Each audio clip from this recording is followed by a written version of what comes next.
नमस्कार दोस्तों। Law of one यानी एक का कानून, या कह लीजिए एक का ज्ञान, या कह लीजिए एक के तरीके।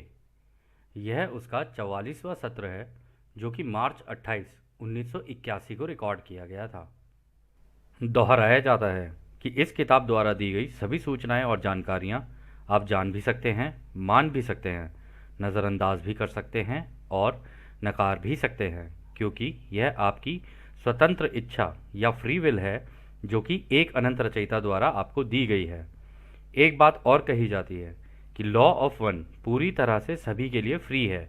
यदि कोई इकाई या व्यक्ति इसको निजी स्वार्थ के लिए इस्तेमाल करे तो वह उसकी व्यक्तिगत जिम्मेदारी होगी। और साथ ही साथ यह भी कहा जाता है कि यदि कोई व्यक्ति इसको अपनी भाषा में परिवर्तित करके दूसरों से साझा करना चाहे या फिर इन वीडियोस को अपने चैनल पर चलाना चाहे तो वह भी ऐसा कर सकता है, क्योंकि वह भी उसकी फ्री विल है। तो जैसा कि हमेशा राह कहते हैं, हम राह हैं, हम आपका स्वागत एक अनंत रचयिता के प्रेम और रोशनी में करते हैं। अब हम संवाद करते हैं। तो पहला सवाल डॉन करते हैं। कार्ला के मन में उसके जीवन क्षमता के संबंध में कुछ सवाल थे। हमें इसका मूल्यांकन करने में कठिनाई हो रही थी। क्या आपके लिए इस पर टिप्पणी करना संभव है? तो वो ये कह रहे हैं कि कार्ला जो है ना, अपने जीवन की क्षमता यानी कि वो जो ज़िंदगी जी रही है, उसको कहीं कहीं दिक्कतें आ रही हैं, तो उससे रिलेटेड उसके कुछ क्वेश्चंस हैं जो कि वो पूछना चाहती है। तो हमें समझने में उसको कठिनाई हो रही है कि हम उसको मतलब तोल भाव कैसे करें, मोल भाव कैसे करें उसका। तो वो कह रहे हैं कि क्या आप इसके ऊपर कोई टिप्पणी करना चाहेंगे? तो राय इसका जवाब देते हैं। हम कार्ला को स्कैन करते हैं और पाते हैं कि कार्ला के निर्णय के कारण हम बिना किसी उल्लंघन के सेवा कर सकते हैं, क्योंकि कार्ला का निर्णय उसकी इच्छा से काम करने की बजाय काफ़ी सावधानी पूर्वक मूल्यांकन का पालन करना है। यानी कि कार्ला इस काम को अपने मन से करने की बजाय इच्छा शक्ति के बल पर कर पा रही है। तो इस पार्ट में रा ने कहा कि देखो, हमने कार्ला को स्कैन किया है और क्योंकि हमने देखा है कि हम इसकी आज़ादी का उल्लंघन नहीं कर रहे हैं, तो इस दिशा में हम अपनी सेवाएं दे सकते हैं अभी हम तुमको। तो उन्होंने बताया कि कार्ला को अपनी ना, जो होता है ना कि कभी कभी तो हमारा दिल कर रहा होता है किसी कार्य को करने के लिए। अब दिल तो कर रहा है कार्य को करने के लिए, लेकिन उसके लिए जो एक सेट माइंड चाहिए, मतलब दिमाग जैसा चाहिए, जिसको कहते हैं विल पावर, इच्छा शक्ति, वो भी तो होनी चाहिए ना। तो वो यही कह रहे हैं कि उसको हम लोगों ने जिस तरीके से मूल्यांकन किया है इस बात का, हम ये देख रहे हैं कि ये मन से चीज़ें कर रही है और साथ में इच्छा शक्ति भी का भी इस्तेमाल कर रही है। तो ये दोनों चीज़ें इसके लिए थोड़ी सी बेनिफिशियल लग रही हैं हम लोग को यहाँ पे, थोड़ा उसके मतलब उसके लिए बेनिफिट हो रहा है इससे। फिर वो आगे कहते हैं, हमें आश्चर्य है कि इस दौरान जब रोज़ इतने भीषण समय में नेगेटिव प्रभाव हस्तक्षेप कर रहे थे, तब भी हमारा संपर्क बनाए रखने में आप सक्षम रहे। प्रेम क्रियाओं के कारण कार्ला को अतिरिक्त ऊर्जाएं मिली हैं जो उसे आगे बढ़ने में मदद कर रही हैं। हालांकि इस कार्य में ऐसा नहीं है और इसलिए कार्ला की इच्छा शक्ति उसके शरीर को चला रही है। कार्ला की इस सेवा के बारे में कोई राय नहीं है। इसकी इच्छा शक्ति इस सेवा को करने के लिए बहुत तीव्र है। ये काफ़ी केंद्रीय और मूल्यवान है। ऐसा करने पर साधन के शारीरिक परिसर में गंभीर विकृति पैदा हो सकती है। तो राय ये कह रहे हैं कि पहली बात तो हम खुद सरप्राइज हैं, हमें खुद आश्चर्य हो रहा है कि ओराइन ग्रुप द्वारा तुम लोगों के ऊपर इतने नेगेटिव अटैक हो रहे हैं, साइकिक अटैक्स बोलते हैं दोस्तों इनको, इतने साइकिक अटैक्स हो रहे हैं, उसके बावजूद तुमने हम लोगों के साथ ही संपर्क बनाने में मतलब पूरी अपनी इच्छा शक्ति का इस्तेमाल किया है। और क्योंकि प्रेम क्रिया के कारण, मतलब जो कार्ला के बीच और जो भी उसके पार्टनर हैं उनके बीच जो प्रेम क्रिया की जो वो है ना एक्टिविटी, उसके कारण भी उसको काफ़ी ऊर्जाएं मिल रही हैं, जिससे उसे आगे बढ़ने में मदद भी मिल रही है। फिर वो आगे ये कहते हैं कि कार्ला की इच्छा शक्ति ही है जो इस वक्त इस कार्य को चला रही है, लेकिन इस केस में, मतलब आज के सत्र के केस में ऐसा नहीं हो पा रहा है, कुछ दिक्कतें आ रही हैं। और वो आगे भी वो कहते हैं हमारी कोई राय तो नहीं है इसके लिए, लेकिन हाँ, इच्छा शक्ति जो है ना इसकी बहुत ज़्यादा तीव्र है और ये काफ़ी सेंट्रल भी है और यूज़फुल भी है, मूल्यवान भी है। फिर वो कह रहे हैं कि लेकिन ऐसा करने से क्या होता है ना, कि कभी कभी ऐसा होता है कि मन नहीं होता लेकिन आप ज़बरदस्ती करे चले जा रहे हो अपने आप के साथ। तो कह रहे उस केस में थोड़ी सी प्रॉब्लम्स हो सकती हैं कि उसके शरीर में कहीं दिक्कतें हो जाएं। फिर वो आगे कहते हैं, हम ध्यान दे रहे हैं और बताना चाहते हैं कि इस सेवा को करने के लिए शहीद होने की सोच रखना मददगार नहीं होगा। हम कार्ला से उसके इन विचारों की जांच करने, राय बनाने और उनके संभावित सत्य को पहचानने के लिए कहेंगे।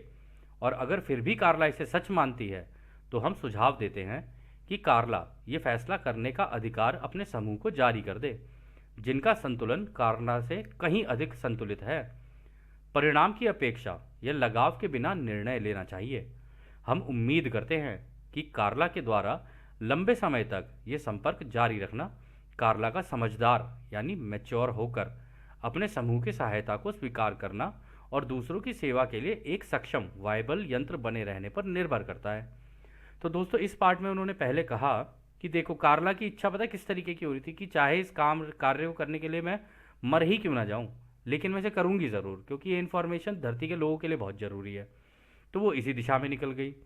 लेकिन रा ने कहा कि देखो, कार्ला को हम कहेंगे एक बार अपनी जो सोच है ना उसके ऊपर ज़रा दोबारा बैठे और सोचे और राय बनाए और इसके अंदर का जो सत्य है उसको पहचानने की कोशिश करें कि ये ज़रूरी नहीं है कि आप इस कार्य को करते हुए अपने आप को शहीद कर लो, ठीक है। और अगर तुम्हें ऐसा तब भी लगता है कि तुम सच ऐसा लगता है कि हाँ इस शहीदी वाले लेवल पे निकल जाना चाहिए, तो हम तो यही कहेंगे कि जो बाकी लोग हैं ग्रुप में, जैसे जिम है, डॉन है, और भी लोग ज्वाइन करते रहते हैं, उनसे एक बार इस बात को ज़रा डिस्कस करें, बात तो करें कि भाई मेरे अंदर से इस तरीके की फीलिंग्स आ रही हैं मुझे।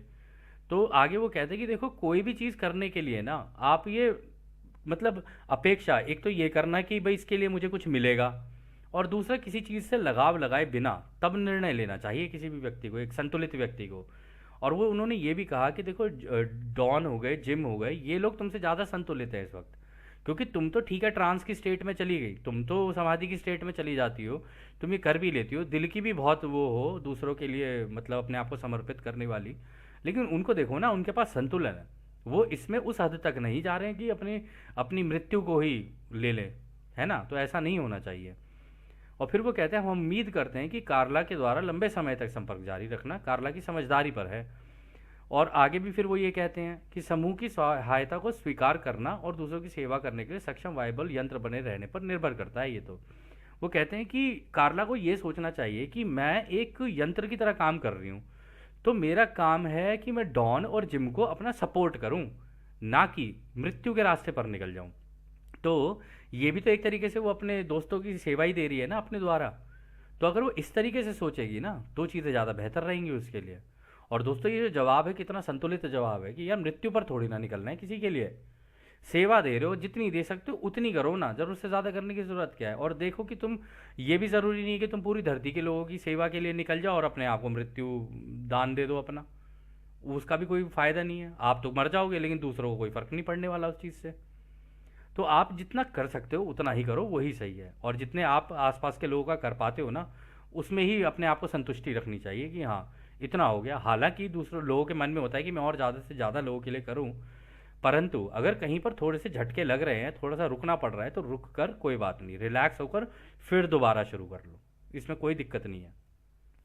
फिर आगे रहा कहते हैं हम डॉन को धन्यवाद देना चाहते हैं क्योंकि उन्होंने हमें इस विषय पर बोलने की अनुमति दी, क्योंकि हम उन विकृतियों के बारे में जानते थे जहां इकाई की सेवा करने की इच्छा तो है, पर वह अपने शरीर की कमियों को नियंत्रित नहीं कर सकती है। तो यहाँ पर उन्होंने बोला हम डॉन के को बड़े थैंकफुल है क्योंकि एटलीस्ट हमें अलाउ तो किया ये बात करने के लिए कि हम जानते हैं कि कार्ला के अंदर क्या क्या प्रॉब्लम्स चल रही हैं अच्छे से। हालांकि उसका वो जो दूसरों की सेवा वाला झुकाव है, उसकी इच्छा तो है, पर उसे ये भी तो देखना चाहिए ना कि उसके शरीर में कई दिक्कतें आ रही हैं। कई बार ऐसा होता है कि आपके शरीर में प्रॉब्लम हो रही है, आपको बुखार हो रहा है, आपकी तबीयत खराब हो रही है, गले में दर्द है, ये सारी चीज़ें हैं, और आप लगे पड़े हो दूसरों की सेवा करने के लिए। तो ऐसे नहीं होना चाहिए, अपना ध्यान भी रखना ज़रूरी होता है। और वो भी इसलिए ज़रूरी होता है कि अगर आप ही ठीक नहीं हो तो आप दूसरों की सेवा कैसे कर पाओगे। जब तुम नहीं तो जग नहीं, ये भी तो सोचने वाली बात है ना। तो खैर, अगला सवाल डॉन करते हैं, क्या आप इस संपर्क को जितना आवश्यक है उतनी जल्दी समाप्त कर सकते हैं, क्योंकि इस समय हमें कार्ला की जीवन क्षमता वाइटैलिटी के बारे में पता नहीं है। तो अच्छा उन्होंने सवाल कर दिया, उन्होंने कहा कि आप जितना जल्दी हो सके ना इस सत्र को क्लोज कर देना, ताकि क्योंकि हमें तो अंदाज़ा नहीं कि कार्ला के अंदर कहाँ पे क्या दिक्कत चल रही है। तो अगर आपको लगे कि हाँ इसे समाप्त करना है तो आप इमीडिएटली उस टाइम पे इसको बंद कर देना। तो रा कहते हैं आपके बोलने के तरीके में हमारे हाथ कुछ हद तक बंधे हुए हैं। कार्ला ने अपनी आंतरिक ऊर्जाओं को सुरक्षित रखा है, जो उसने प्रेम क्रिया से प्राप्त की हैं। इसलिए यह हमारा सम्मान और कर्तव्य है कि हम इन ऊर्जाओं का हमारी क्षमता के अनुसार उपयोग करें। जब यह कम हो जाएगा तो हम निश्चित रूप से हमेशा की तरह कार्य को समाप्त करने की आवश्यकता को व्यक्त कर देंगे। किसी भी कीमत पर सेवा के इस कार्य को टालने का एकमात्र तरीका यह है कि इस कार्य को रोक दिया जाए। यह एक दुविधा है। तो रा कहते हैं कि देखो, हमारे भी कुछ हाथ बंधे हुए हैं, और कार्ला जो है इसने जो प्रेम क्रिया की है, हो सकता है पिछली रात की हो, पिछले दिन की हो, सुबह की हो, पता नहीं। तो वो कह रहे हैं कि उसकी वजह से इसके अंदर जो ऊर्जाएं हैं ना, हम उसका ढंग से इस्तेमाल कर पा रहे हैं, और हम कोशिश करेंगे कि उसका अच्छे से उपयोग करें। और उन्होंने ये भी कहा कि हम निश्चित रूप से ये कहेंगे कि भाई देखो, अगर ज़रूरत होगी ना इसको टालने की तो हम तुम्हें बता देंगे, और जहाँ इसे ख़त्म करने की ज़रूरत होगी ना, जैसे हम हमेशा बताते आए हैं, हम फिर से तुमको बता देंगे। फिर वो आगे इसमें ये भी कहते हैं कि देखो, अगर हमें ये सत्र सारे रोकने पड़े ना, तो हम रोक भी देंगे। अगर वो भी तब, अगर ये क्या कहते हैं, तुम्हारी इच्छा हो तो। और ये ही सबसे बड़ी दुविधा है कि इनको रोका जाए या ना रोका जाए। तो अगला सवाल डॉन करते हैं, क्या आप मुझे बता सकते हैं कि मैंने अपने बाएं कान में किस आवाज़ को सुना जब आपने अपना संचार शुरू किया? तो राह कहते हैं, यह एक नेगेटिव झुकाव वाले संकेत थे। तो दोस्तों, आपके लेफ्ट कान में कभी भी रिंगिंग हो ना, जैसे एक साउंड बड़ी तेजी से आएगा, "पुंग" करके एकदम से घुस जाएगा कान के अंदर, या फिर आपके कानों के जो लेफ्ट कान में है ना, उसमें बड़ी तेजी से ना ये जो एक आवाज़ कंटिन्यूअसली चलती रहती है ना, जो जो ब्रह्मांड का साउंड है, जो हमने हमेशा कहा है कि अगर आप चाहो तो मेडिटेशन में केवल इसी के ऊपर ही फोकस करते करते करते आप ट्रांस में जा सकते हो। ये भी बहुत अच्छा तरीका है इसको करने का। तो इस साउंड के अंदर अगर अचानक से एकदम से वृद्धि हो जाए ना, केवल एक कान में यानी उल्टे कान में, तो आप समझ सकते हैं कि वो ओरायन ग्रुप आपको साइकिक अटैक करने की कोशिश कर रहा है। लेकिन उसका भी तरीका भी रा ने इसमें बताया कि कभी इस तरीके का हो तो आपको इससे डील कैसे करना है। तो डॉन इसी से रिलेटेड अगला सवाल करते हैं, क्या आप मुझे बता सकते हैं कि हम पॉजिटिव झुकाव वाले संकेत को कैसे सुन सकते हैं? तो रा कहते हैं, दो प्रकार के पॉजिटिव संकेत होते हैं। सबसे पहले, दाहिने कान के स्थान पर संकेत यह इशारा है, जैसे आपको कोई बिना किसी शब्द के आपको संदेश देकर यह कह रहा है, सुनो, ध्यान से सुनो। अन्य पॉजिटिव संकेत में सिर के ऊपर एक स्वर सुनाई देता है, जो एक विचार के संतुलित होने की पुष्टि है। तो दोस्तों, ये दो चीज़ें भी हो सकता है आप लोगों के साथ कभी होती हो। तो अगर आपको कभी पॉजिटिव संकेत सुनना है ना, तो ये जो साउंड है ना, वो आपके राइट कान में होगा। ये जो रिंगिंग तेज होगी ना, ये राइट कान की तरफ होगी। राइट कान की तरफ रिंगिंग होगी, और आपको ऐसा लगेगा जैसे, मतलब ऑटोमेटिकली आपका फोकस भी ना, जब ये हो ना, तो इंसान का फोकस चला जाना चाहिए वहाँ पर कि मेरा राइट कान भी इतनी तेज़ी से रिंगिंग क्यों हो रही है। तो जब इस तरीके से रिंगिंग हो ना आपके कान की तरफ, तो आप उस तरफ ध्यान दीजिए। जैसे यहाँ पे कहा ना रा ने कि सुनो, ध्यान दो। तो इसका मतलब उस वक्त आपके दिमाग में जो चीज़ चल रही है ना, उसकी पुष्टि कर रही है कन्फेडरेशन की, हाँ जो तुम सोच रहे हो बिल्कुल सही सोच रहे हो। राइट साइड से कन्फेडरेशन हमेशा आपको सपोर्ट करती रहेगी। और दोस्तों, वैसे भी हम लोगों ने देखा भी है कि जो लोगों के कान भरने वाले लोग होते हैं ना, वो उल्टे कान से खेलते हैं। कहते हैं ना, पहले ज़माने में बोले करते थे लोग, और आज भी बोलते हैं कि देख रहे हो, उसके कान भरने की कोशिश कर रहा है। ये जो कान भरने की कोशिश होती है ना, ये आपने एडम और ईव स्टोरी में भी देखा होगा कि सांप से दर्शाया जाता है कि ईव के लेफ्ट कान के पास आके उसने उसके कान भरने शुरू कर दिए थे। और उसने ईव से ये कहा था, क्योंकि एप्पल लगा हुआ था जो उस पेड़ के ऊपर, जिसको so called garden of Eden बोलते हैं, उस पे जो सेब लगा हुआ था, उस सेब के अंदर एक सेब था जो बड़ा अलग तरीके से चमक रहा था। तो जब वो उसकी तरफ बढ़ी और लेने के लिए बढ़ी, तो एडम ने उसको रोका और कहा कि क्रिएटर ने कहा है कि कोई चीज़ अगर अलग से दिखे तो एक बार रुक जाना और देख लेना। वो कहती पर ये देखने में बड़ा सुंदर लग रहा है मेरे को। उसके लेफ्ट कान से ना किसी ने उसको आवाज़ किया। उसने कहा, देख, रचयिता नहीं चाहते कि तुझे ज्ञान हो या तुझे नॉलेज मिले। तो इस तरीके से कुछ लोग कान भरते हैं, और ये एक संकेत होता है कि लोग क्या, जिन लोगों के द्वारा, मतलब ये जो ओराइन ग्रुप है वो लोगों के द्वारा भी करवा सकता है ऐसे, क्योंकि उसको पता है कि वो लोगों को मैनिपुलेट कर सकता है, और लोगों को नहीं पता कि इस तरीके की चीज़ें होती हैं। तो इस केस में ईव के साथ यही हुआ था। उसने जब वो एप्पल खाया, तो वो एप्पल ऑफ नॉलेज था, यानी आर्टिफिशियल इंटेलिजेंस की नॉलेज। और वो जो एप्पल था ना, वो एप्पल आर्टिफिशियली क्रिएटेड था, होलोग्राफिक।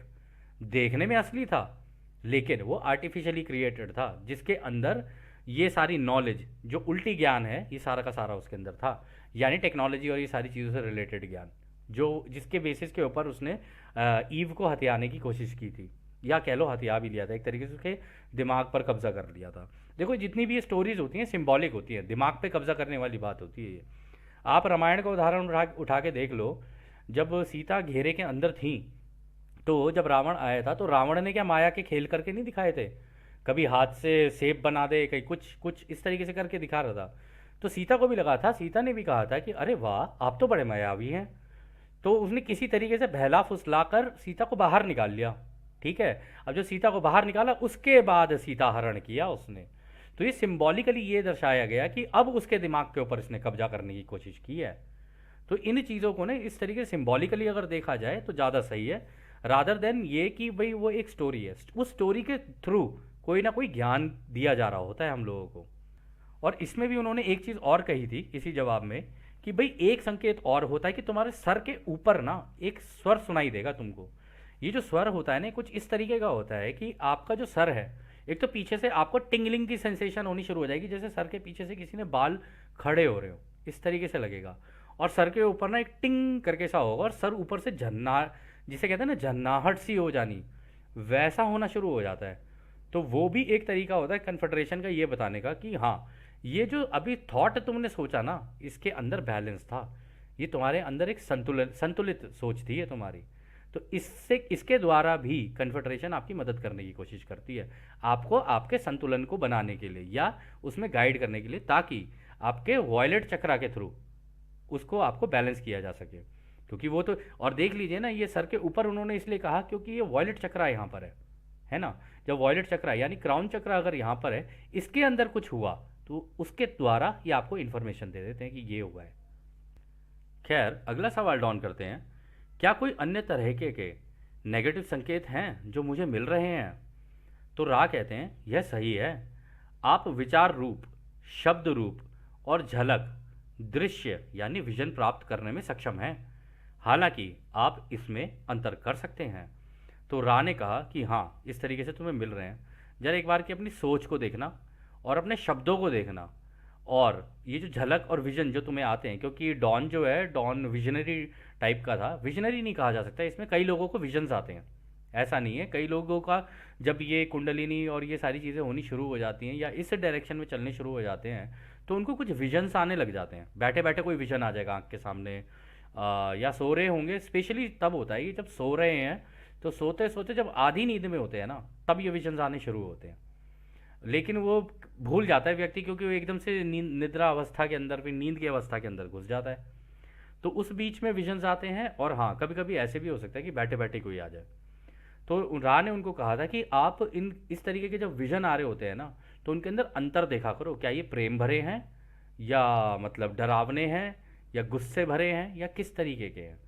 इनसे आप अपना संतुलन बनाना शुरू करो। अगर प्रेम भरे होंगे तो डेफिनेटली कन्फेडरेशन के हैं।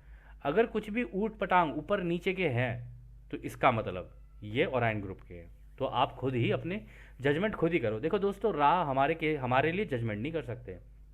यहाँ पर संतुलन बनाना यहाँ की सीख ये हमारी है, और थ्रू आउट आगे जाते जाते सबको क्रिएटर के जैसा अपना संतुलन बनाना है। तो ऐसे ही सीखते जाओगे तभी तो संतुलन करोगे ना, तभी तो जाके आपको भी तो क्रिएटर बनना है, अनंत रचयिता। तो ये आपकी लर्निंग के लिए अच्छा है, वैसे हालांकि अच्छा तरीका बताया उन्होंने यहाँ पर। तो खैर, अगला सवाल डाउन करते हैं। क्या इसका कोई कारण है कि मैं नेगेटिव प्रकृति के इन संकेतों के प्रति खुला हूँ? तो रा कहते हैं, क्या आप सभी चीज़ें नहीं हैं? तो देखो दोस्तों, कितना सुंदर जवाब दिया उन्होंने। उन्होंने कहा कि यार नेगेटिव क्यों आ रही है मेरी तरफ चीज़ें? तो रा ने कहा, भाई नेगेटिव हो या पॉजिटिव, हैं तो सारे हिस्से रचयिता की रचना के। क्या आप सारी चीज़ें नहीं हो? मतलब इसमें वो ये कहना चाह रहे हैं, लगता है तुम्हें अभी तक समझ नहीं आया है कि रचयिता ने रचना की कैसे है, या तुम उस रचयिता की रचना के हिस्से कैसे हो। अगर तुम्हें ये पता होता तो तुम्हें पता चलता कि इसमें नेगेटिव पॉजिटिव दोनों पोलैरिटी हैं एक लेवल तक, और एक जगह पे जाके दोनों एक हो जाएंगी, ना नेगेटिव रहेगा ना पॉजिटिव। तब जाके सच्चा संतुलन आता है। तो खैर, आगे अगला सवाल डाउन करते हैं। मुझे लगता है कि यह एक अच्छा विचार हो सकता है यदि हम इस संपर्क को समाप्त कर दें ताकि कार्ला आगे के संपर्क को जारी रखने से पहले और आवश्यक ऊर्जा प्राप्त कर सके। इस समय मेरा यह निर्णय है। मैं संपर्क तो जारी रखना चाहता हूँ, लेकिन मुझे ऐसा लगता है कि कार्ला को और अधिक ऊर्जा का उपयोग करना चाहिए या नहीं। हालांकि मैं कार्ला के ऊर्जा के स्तर को नहीं बता सकता। तो यहाँ पर डॉन ने बोला कि मुझे ऐसा लग रहा है, ये मेरा निर्णय है कि हम लोगों को ये सेशन अभी रोक देना चाहिए, सत्र यहीं रोक देना चाहिए, क्योंकि मुझे अंदर तो पता नहीं कि कार्ला के क्या चल रहा है, उसकी ऊर्जाओं के अंदर क्या चल रहा है, उसके चक्रों के अंदर क्या चल रहा है, ये तो आप ही जानते हो। कहते कि आगे के सत्र हो सकें, इसलिए मैं सोच रहा हूँ इस सत्र को यहीं पे रोक देते हैं, इससे पहले कि कार्ला को कुछ हो। दोस्तों, वैसे इस सवाल के अंदर एक बड़ी इंपॉर्टेंट चीज़ है कि कई लोग ना मेडिटेटिव स्टेट के अंदर ये सोचते हैं कि मेरे पास जो जानकारी आ रही है ना वो सारी अच्छी आ रही है, या ये सारी जानकारियाँ ही हैं। उनको पता नहीं चल पाता है कि ये ओराइन ग्रुप जानकारियाँ दे रहा है या ये कन्फेडरेशन की तरफ से जानकारियाँ आ रही हैं। तो ये केवल वो ही व्यक्ति जान सकता है जिसको एक का कानून या उसके तरीके पता हों। उन जिसको तरीके पता हों या उनको ये पता हो कि महासंघ की फिलॉसफी क्या है। जब वो उस फिलॉसफी को जान लेगा ना तो वो संतुलन बना सकता है अपना।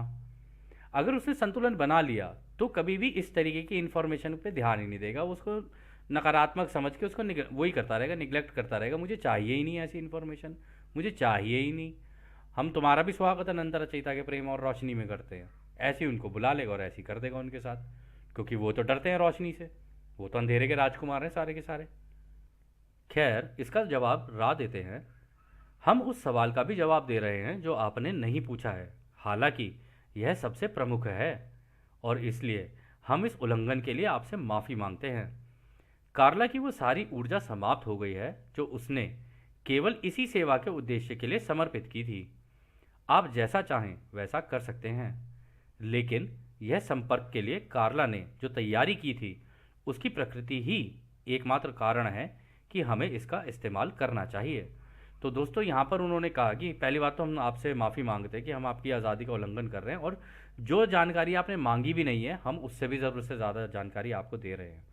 तो दोस्तों, हमेशा ही एक संतुलित या कह लो जिसको आज़ादी के कानून का पता है ना, वो आपको उतनी ही जानकारी देगा जितनी की ज़रूरत है। आपने जितना पूछा उतना आपने आपने उस या कह लो जितना किसी ने आपसे पूछा उतना ही आपने उसको जवाब दिया, ख़त्म कहानी। वो उससे आगे नहीं पूछ रहा है तो नहीं पूछ रहा है, उसको वहीं पे उसकी हालत पे छोड़ देना चाहिए। फिर इस जवाब में उन्होंने आगे ये भी कहा है कि जो कार्ला है ना, इसकी जो आज के सत्र के लिए जो उसने ऊर्जा अपने लिए बचा के रखी थी ना वो ख़त्म हो गई है। लेकिन यहाँ पर उन्होंने कहा उसकी एक प्रकृति है जिसकी वजह से हमें इसका इस्तेमाल करना चाहिए इस ऊर्जा का, और वो जो प्रकृति है ना वो है उसकी विल।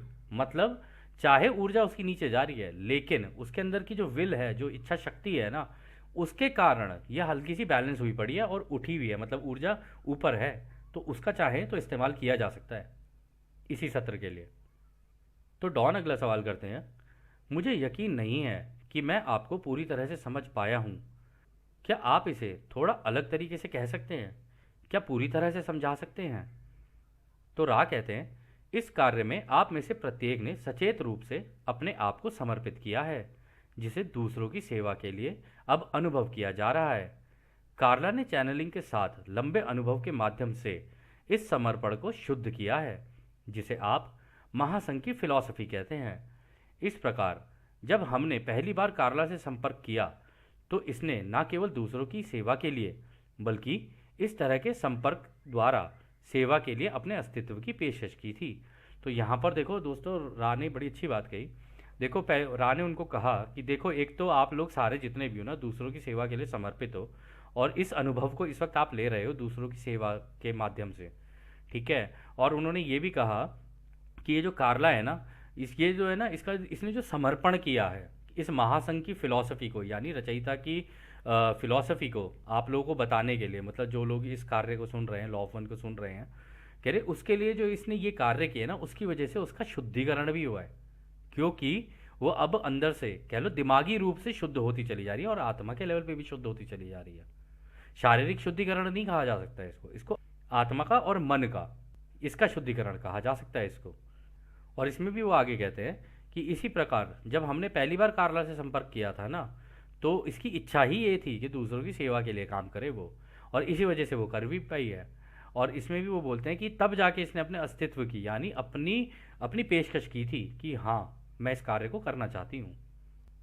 फिर आगे वो कहते हैं, जैसे जैसे यह संपर्क विकसित हुआ है, कार्ला का यह समर्पण काफ़ी विशिष्ट हो गया है। इस प्रकार एक बार जब हमारे संपर्क के लिए कार्ला द्वारा महत्वपूर्ण ऊर्जा समर्पित होती है, यह महत्वपूर्ण ऊर्जा कार्ला के दिन प्रतिदिन के अनुभवों से खो जाती है, भले ही फिर चैनलिंग हो या ना हो। इस प्रकार हमने काम के समय को निर्धारित करके कार्ला की इच्छा शक्ति को जारी रहने पर जोर दिया है, क्योंकि यदि कार्ला संपर्क चाहती है तो ऊर्जा एकत्रित हो जाती है और इस प्रकार साधारण या मामूली कामों में व्यर्थ नहीं होती है। तो दोस्तों, यहाँ पर भी उन्होंने बड़ी अच्छी बात कही है। उन्होंने कहा कि जैसे जैसे ये हमारा संपर्क विकसित होता जा रहा है ना कार्ला के साथ, जैसे जैसे ये आगे बढ़ता जा रहा है, कह रहे उसकी वजह से ना इसका जो समर्पण है ना वो भी काफ़ी बड़े लेवल पे होता जा रहा है। ये अपने आप को और ज़्यादा समर्पित करती चली जा रही है। और इसी की प्रकार ना उसके अंदर ये जो महत्वपूर्ण ऊर्जा है, इसे वाइटल एनर्जी बोलते हैं इंग्लिश में, जो किसी भी कार्य को करने के लिए एक अंदर से इच्छा शक्ति होती है ना, उसको कहते हैं वाइटल एनर्जी। कहते हैं कि वो बहुत महत्वपूर्ण है इसके अंदर। और कह रहे इसी की वजह से होता क्या है ना कभी कभी कि ये अगले दिन के सत्र के लिए वो ऊर्जा इसके अंदर होती तो है, लेकिन दिन प्रतिदिन के जो कार्य होते हैं, घर के काम हो गए, ये हो गया वो हो गया, उसकी वजह से कभी कभी नीचे चले जाते हैं। लेकिन जैसे ही अपनी इच्छा शक्ति का इस्तेमाल करती है, ये दोबारा एकदम से शूट करती है कि हाँ, अब मुझे इस कार्य को करना है, तो उसको अच्छा लगने लग जाता है। इसीलिए उस टाइम पे वो ऊर्जा सारी एक ही जगह एकत्रित हो जाती है ताकि कार्ला उसका इस्तेमाल करके इन सेशंस को दे सके। और कार्ला भी इसलिए कर रही थी दोस्तों ये, क्योंकि ये जब इन्फॉर्मेशन आ रही थी, खैर आप में से कई लोगों को नहीं पता होगा ये बात, कि कार्ला को बहुत टाइम तक नहीं पता था कि उसने क्या चैनल किया है, ना ही उसको ये सारी चीज़ें पढ़वाई गई थी। उसको तो पता ही नहीं था कि क्या चैनल हो रहा है, क्योंकि डॉन ने और जिम ने ये सोचा था कि अगर हमने कार्ला को ये किताबें मतलब इसके अंदर की जानकारी दी तो इसका किसी ना किसी तरीके का झुकाव बनेगा। और हमें जो जानकारी चाहिए, हमें न्यूट्रल चाहिए, यानी कि ना वो कार्ला के झुकाव की हो, ना जिम के झुकाव की, ना डॉन के झुकाव की। वो जैसी जानकारी हम लोगों को प्राप्त हो रही है महासंघ से, बस वैसी की वैसी ले लें। तो उन्होंने कार्ला को तो बताया ही नहीं था कि इस किताब के अंदर क्या चल रहा है।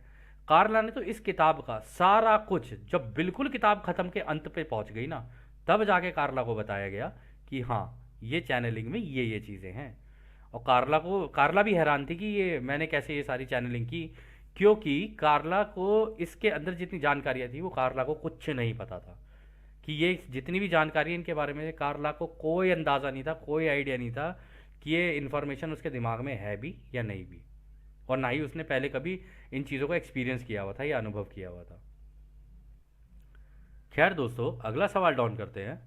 इस मामले में क्योंकि कार्ला की ऊर्जा पहले ही खो चुकी है, हम इस सत्र को जारी रख सकते हैं और हमें बहुत सावधानी से कार्ला की ऊर्जा की निगरानी करनी चाहिए। और सत्र कब होने चाहिए इसका एकमात्र जज होना चाहिए। क्या मैं सही हूँ? तो डॉन ने भी यहाँ बोल ही दिया कि हमें ना कार्ला की ऊर्जा पहले ही ऑलरेडी वो खो चुकी है। तो कह रहे कि हमें लग रहा है कि चलो ठीक है, इसे जारी तो रख सकते हैं, लेकिन सावधानी पूर्वक करेंगे इस कार्य को आज के इस सत्र को। कह रहे कि और हाँ, अब आगे से हम लोग इस चीज़ का भी ध्यान रखेंगे कि अब हमें जज होना चाहिए इस बात का कि सत्र को रोके या ना रोकें। ये दोनों चीज़ें हमारे को भी थोड़ा सा ध्यान रखकर चलनी चाहिए। तो रा कहते हैं, यह पूरी तरह से सही है।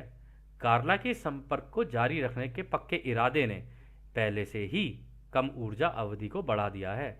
तो कह रहे कि इसकी इच्छा शक्ति के कारण ही है, आप कर सकते हो इस सेशन को, क्योंकि इच्छा शक्ति के कारण इसने बढ़ा दी अपनी ऊर्जा।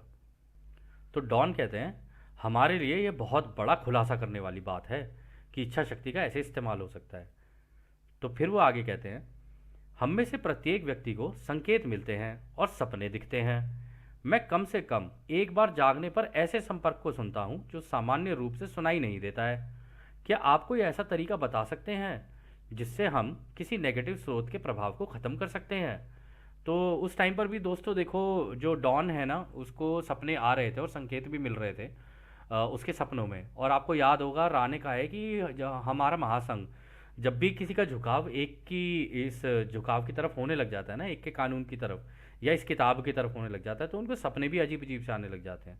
और आप में से भी कई लोगों को आ रहे होंगे, हम जानते हैं अच्छे से, क्योंकि हमें भी आते हैं और आते रहे हैं, और ये बहुत लोगों के साथ होता है। तो इसमें कुछ नया नहीं है, लेकिन आपको अपने सपनों को उठते ही अगर आप लिख लोगे ना, और फिर उनका संतुलन देखोगे कि किस तरीके की मतलब झुकाव है इसका, नेगेटिव वाला झुकाव लग रहा है या पॉजिटिव वाला झुकाव लग रहा है, तो उसके बेसिस के ऊपर ना आप जज कर सकते हो कि किसने आपको सपने में कांटेक्ट किया है, क्योंकि सपने में कोई भी कर सकता है, नेगेटिव स्रोत भी कर सकते हैं और पॉजिटिव भी कर सकते हैं, दोनों ही हो सकता है। तो यहाँ पर भी डॉन ने यही कहा कि आप मुझे कोई तरीका बता सकते हैं कि किसी तरीके से नेगेटिव वाला जो स्रोत है ना, सोर्स, इसी को ही मैं किसी तरीके से इसका प्रभाव ही खत्म कर दूं। तो रा कहते हैं कई तरीके हैं, हम सबसे अधिक उपलब्ध या सरल विधियों को बताएंगे।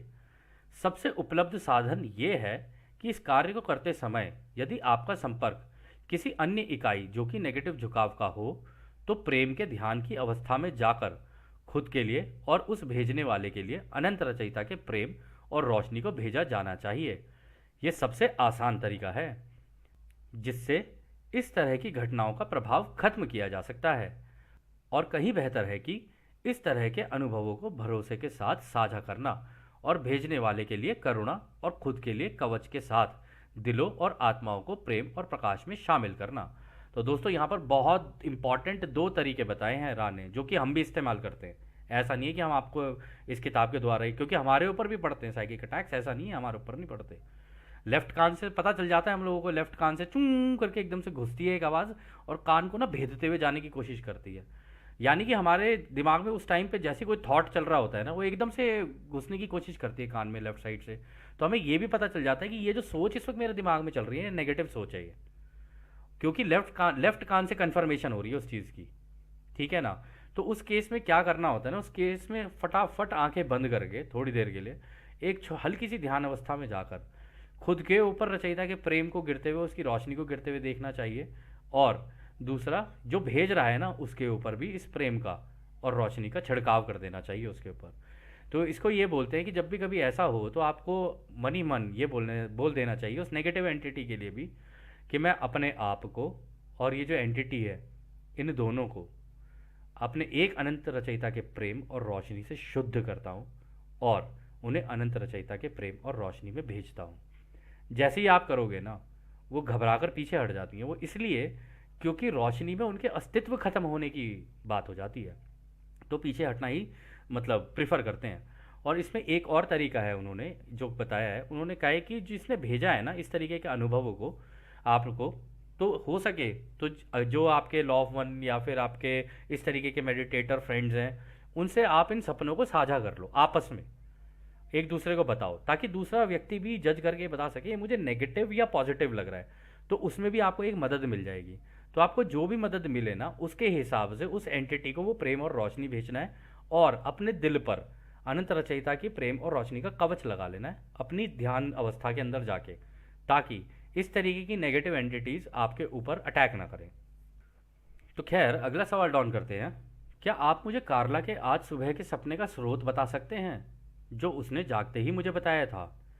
तो रा कहते हैं सपने की भावना ओरायन से प्रभावित थी। सपने का आवरण, क्लोथिंग या कह लो डिजाइन, कार्ला के अवचेतन अनकॉन्शियस मन में प्रतीकों से संबंधित पैटर्न्स को और अधिक प्रकट कर रहा था। तो वो कह रहे हैं कि ये जो अटैक किया था उसके सपने में, या जो सपना उसे आया था, ये ओरायन ने किया था। और उस सपने का जो डिज़ाइन था ना, वो इस तरीके से था कि उसके अवचेतन मन यानी सबकॉन्शियस माइंड के अंदर, या कह लो अनकॉन्शियस माइंड के अंदर, उसको प्रतीकों से संबंधित पैटर्न्स दिख रहे थे। आपको याद होगा हमने पिछले सत्र में सिम्बॉलिज्म की बात की थी, सिम्बॉलिक जो होते हैं सिम्बलिज्म, कि उसके द्वारा उसका इस्तेमाल करके उस पर अटैक करने की कोशिश कर रहे थे। तो इस वजह से वो ज़्यादा प्रकट हो रहे थे उसकी सपनों के अंदर। खैर, तो अगला सवाल डाउन करते हैं। कई साल पहले ध्यान में मेरा हाथ चमकने लगा था और बिना मेरी इच्छा के तेजी से हिल या कांप रहा था। वह क्या था? तो दोस्तों हो जाता है कभी कभी ऐसे मेडिटेशन में ना, आपके साथ भी हो सकता है, किसी के साथ हो जाए। आपको अपने शरीर का कोई अंग, या तो हाथ, पाँव, या स्पेशली नीचे घुटने जो होते हैं, घुटने से नीचे आपको ऐसा लगने लगे जैसे कि इनके अंदर ना ये चमकने लगे, एक लाइट सी आ गई है। और ये कभी कभी गर्दन के अराउंड भी होता है, गर्दन और शोल्डर के अराउंड भी होता है ये, या दिल के अराउंड भी हो सकता है। ये कुछ जगहें हैं जो हम आपको मतलब अपने अनुभवों के हिसाब से बता सकते हैं। तो कहते हैं अगर इस तरीके की लाइट हो जाती है ना, तो आपको वहाँ पे ना तेज़ी से कंपन होती हुई पता चलेगी, जैसे कि वो चीज़ ना हिल रही है या घूम रही है। इस तरीके से हो सकता है आपके साथ हो जाए। तो राइस का जवाब देते हैं, वह घटना एक समानता थी जो आपको आपके हायर सेल्फ द्वारा उपलब्ध कराई गई थी। वह समानता यह थी कि आप जिस तरह से रह रहे थे वह फिजिशियन, वैज्ञानिक या डॉक्टरों द्वारा नहीं समझा जा सकता था। तो वो ये कह रहे हैं कि उस केस में इसका मतलब ये होता है कि आपका कांटेक्ट आपके हायर सेल्फ से बन रहा है, और आपका हायर सेल्फ ही आपको ये बता रहा है कि भाई ये देखो, जिस तरीके से तुम जी रहे हो ना, शायद इसके अंदर कुछ चेंजेस की ज़रूरत है, या बिल्कुल सही दिशा में तुम जा रहे हो। लेकिन अगर तुम किसी डॉक्टर से, किसी साइंटिस्ट से, किसी फिजिशियन से अगर तुम ये डिस्कस करोगे, तो वो नहीं बता पाएगा तुमको कि तुम्हारे साथ ऐसा हो रहा है तो क्यों हो रहा है। क्योंकि कण कण तुम्हारे ना तेजी से वाइब्रेट करने शुरू हो गए, और जब वो वाइब्रेट करेंगे तो उनके अंदर लाइट और तेज हो जाएगी। इस वजह से तुम्हारे शरीर के वो हिस्से ना, उनके अंदर लाइट जलने लग जाती है। अगर आप लोगों को ऐसा लग रहा है कि ये कोई चमत्कारी चीज़ है, तो ये चमत्कारी नहीं, नॉर्मल है।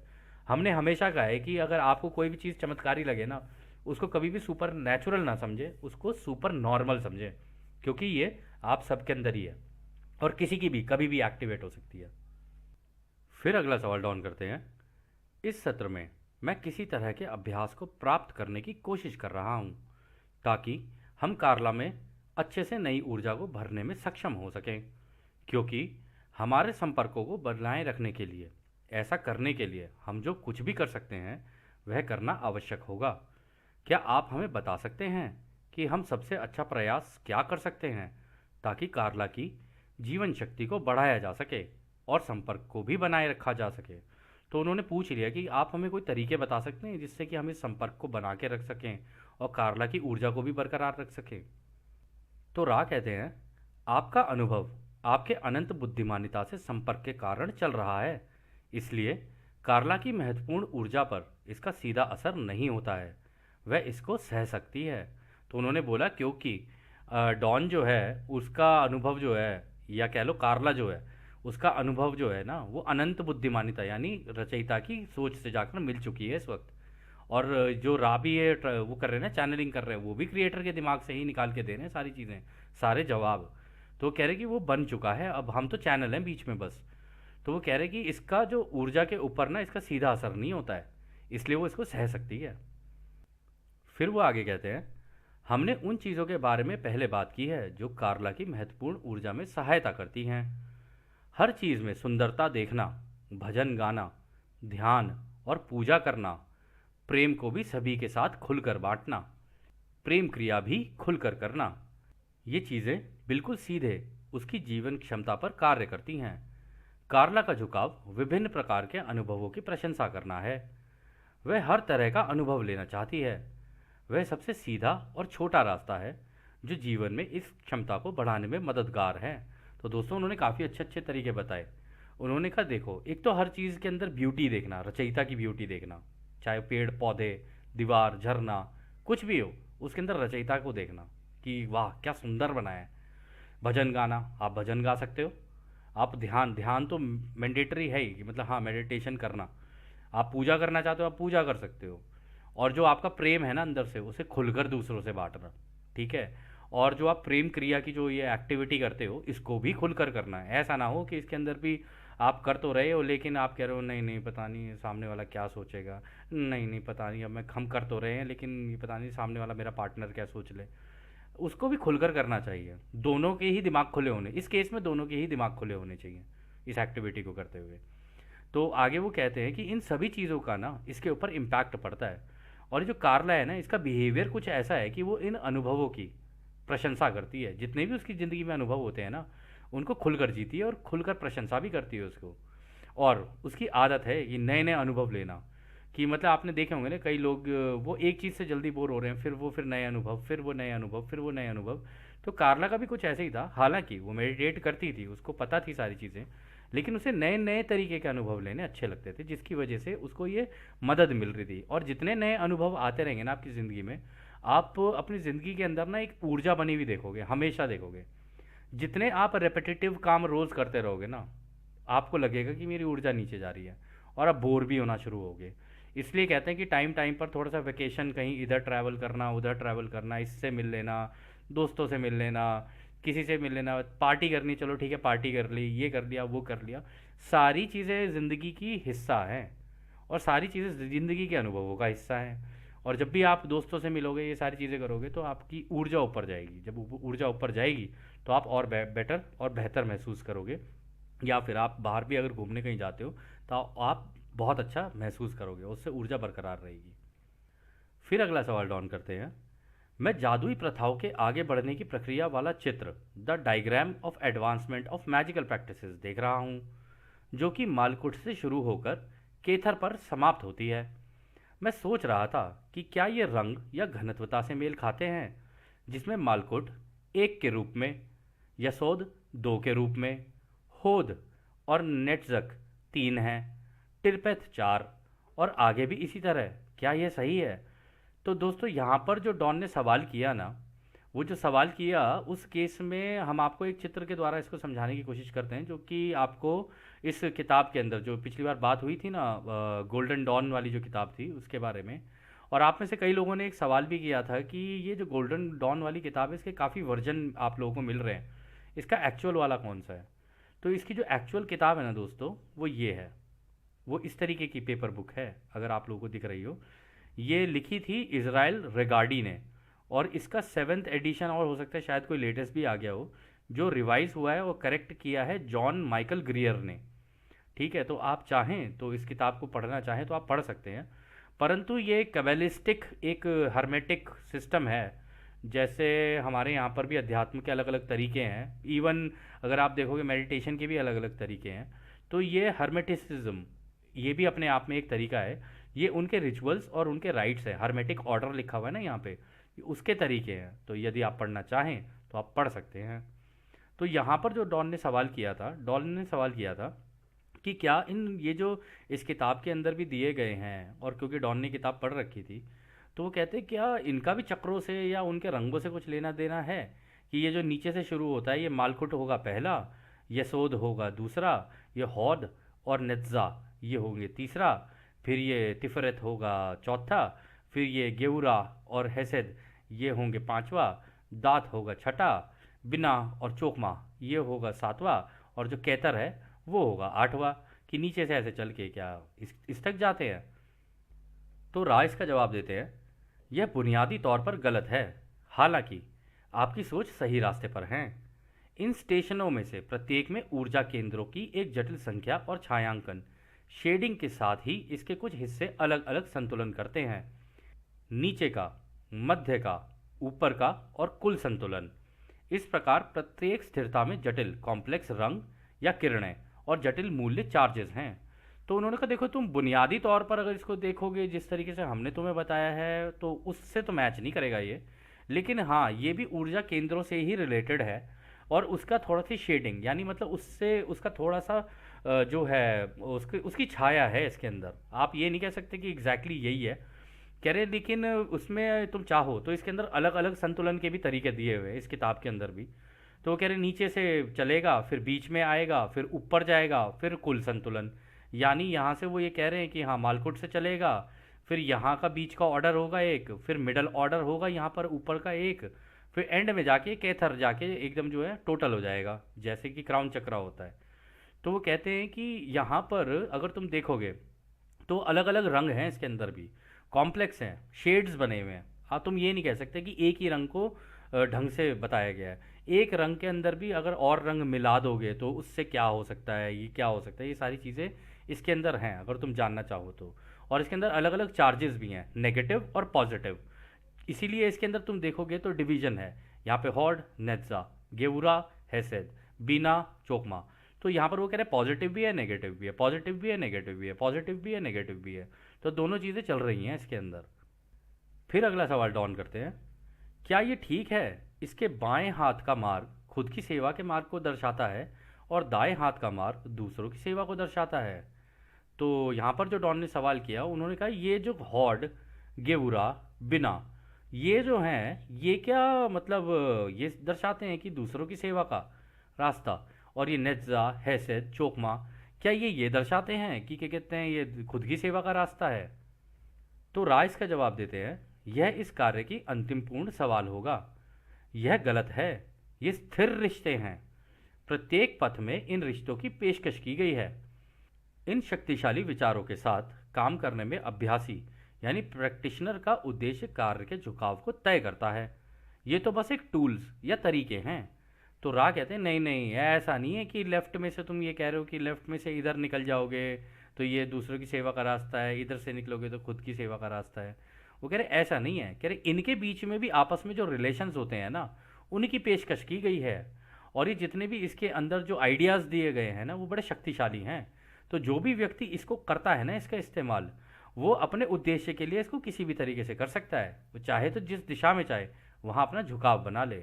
तो उन्होंने कहा है कि ये तो बस टूल्स हैं, ये तो तरीके हैं, अब तुम चाहो तो इनको इस्तेमाल कर लो, नहीं चाहते हो तो ना करो। ये तो तुम्हारे झुकाव के ऊपर है। हो सकता है इसको करते करते तुम जो ऐसी मैजिकल पावर्स तुम्हारे पास आ जाए कि तुम दूसरों की सेवा के बजाय खुद की सेवा के रास्ते पे चले जाओ, कि लोग तुम्हारे पास आने लग जाएं और तुम कहो अरे यार इससे तो अच्छा खासा पैसा कमाया जा सकता है, तो आप करने निकले थे दूसरों की सेवा और यहाँ पे आप लग गए अपने पैसे कमाने के अंदर। तो ये भी हो सकता है कि आपका झुकाव इस डायरेक्शन में हो जाए। ये भी हो सकता है कि आप जैसे हमारे और भी पीछे से इतने असेंडेड मास्टर्स आए, उन्होंने पैसे की चिंता किए बगैर, मतलब बहुत ही बेयर मिनिमम अगर उनको किसी ने दे दिया तो ही वो ले लेते थे। अपने मुंह से उन्होंने कभी नहीं मांगा कि भाई हमारी सर्विसेज के इतने पैसे, हम ये दे रहे हैं, हमारे इतने पैसे, उन्होंने कभी इस तरीके से नहीं किया। तो वो कह रहे हैं कि यहाँ पर भी झुकाव बन सकता है, झुकाव यहाँ पर भी बन सकता है, दोनों तरफ ही हो सकता है। ये तो उस प्रत्येक व्यक्ति के ऊपर है। खैर, फिर अगला सवाल डॉन करते हैं। एक अंतिम प्रश्न के रूप में मैं सिर्फ यह पूछूंगा कि क्या यह संभव है कि इपिस्मिस के लिए पॉजिटिव या नेगेटिव दोनों झुकाव होंगे, या तो कोई भी झुकाव नहीं होगा। तो दोस्तों, इपिस्मिस का जो मतलब होता है ना, इस किताब के द्वारा, अगर इस किताब के अंदर बताया गया है, इपिस्मिस को इंग्लिश में कहेंगे is the highest mode of attainment and essentially the super relative of self. In other words, it is the epitome of selfness. If you are an ipsissimus you are the selfiest. यानी कि इपिस्मस वो व्यक्ति होता है जो इन तरीकों का इस्तेमाल करते हुए, जो कि इस किताब के अंदर बताए गए हैं गोल्डन डॉन के अंदर, कि या कह लो यहाँ पर ये जो ये सिस्टम है, ये अपने आप में भी एक सिस्टम है। जैसे हर जगह पे सिस्टम होते हैं ना, चक्रों के सिस्टम होते हैं, चक्रास का भी अपना जो हमारा बना हुआ है ना, वो अपने आप में एक सिस्टम है। ये हेर्मेटिक एक ऑर्डर है, उसका सिस्टम है। तो इसमें वो कह रहे हैं कि ये सबसे हाईएस्ट अटेनमेंट होता है खुद की सेवा के रास्ते वाला। ठीक है, इपिस्मिस उस व्यक्ति को कहा जाता है जो खुद की सेवा के रास्ते पर हाईएस्ट अटेनमेंट, मतलब जादुई शक्तियां भी प्राप्त कर चुका है, या काला जादू कह लीजिए उसको, एकदम उसके सुपर हायर लेवल पे जा चुका है, उसका अपने लिए पूर्ण रूप से इस्तेमाल कर सकता है उसका वो। और ये टॉप मोस्ट होता है इसमें अटेनमेंट, इपिस्मिस उसको बोला जाता है जो इसमें टॉप लेवल पे पहुंच गए इसका इस्तेमाल करते करते इन जादुई शक्तियों का। तो वो कह रहे हैं कि ये बिल्कुल ही, इसमें तो इंसान बिल्कुल ही सेल्फ हो जाता है, मतलब जितना हो सके उतना सेल्फिश होने के लिए इसका इस्तेमाल किया जा सकता है। तो अंत में उन्होंने यही कहा, इपिस्मस ऐसे ही व्यक्ति को कहा जाता है। तो राय इसका जवाब देते हैं। हम इसका जवाब एक विशेष तरीके से इस शब्द का मतलब बताकर देंगे। इपिस्मस वह है जिसने जीवन के वृक्ष यानी ट्री ऑफ लाइफ में दक्षता हासिल कर ली है, और वो इस कुशलता का इस्तेमाल नेगेटिव झुकाव के लिए करता है। तो दोस्तों, यहाँ पर रा ने क्लियर कर दिया है कि उसको जीवन के ट्री ऑफ लाइफ यानी उसको सारी शक्तियाँ भी प्राप्त हो गई हैं, उससे अनंत रचयिता के ज्ञान की भी प्राप्ति हो गई है, वो सारी चीज़ें कर सकता है, लेकिन नेगेटिव झुकाव के लिए करता है वो दूसरों की सेवा के लिए नहीं, खुद की सेवा के लिए करेगा या दूसरों को नुकसान पहुंचाने के लिए। तभी उसी व्यक्ति को एपिस्मस कहा जा सकता है। तो खैर, इस सत्र का आखिरी सवाल जो है वो डॉन करते हैं। मुझे खेद है, मैं आज मुद्दे से थोड़ा भटक गया था। मुझे लगता है कि हमने जो सबसे महत्वपूर्ण चीज़ हासिल की है वह यह जानना है कि कार्ला के सत्रों को बेहतर ढंग से कैसे नियंत्रित किया जा सकता है। और मुझे उम्मीद है कि आप कभी कभी प्रश्नों को सही ढंग से ना चुनने की मेरी अक्षमता को सहन करेंगे, क्योंकि कभी कभी ऐसा हो जाता है कि मैं क्षेत्रों की जांच करते हुए ये देखता हूँ कि क्या कोई संभावित दिशा है जहाँ हम जा सकते हैं, और एक बार प्रवेश करने के बाद मैं, फिर इसके आगे वो कुछ बोलते हैं, कुछ सुनाई नहीं देता।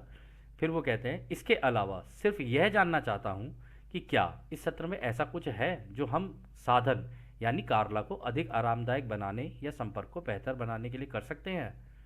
तो रा कहते हैं, कोई गलती नहीं है, आराम से रहो हमारे दोस्तों, आप में से प्रत्येक सबसे ईमानदार है, सब ठीक है।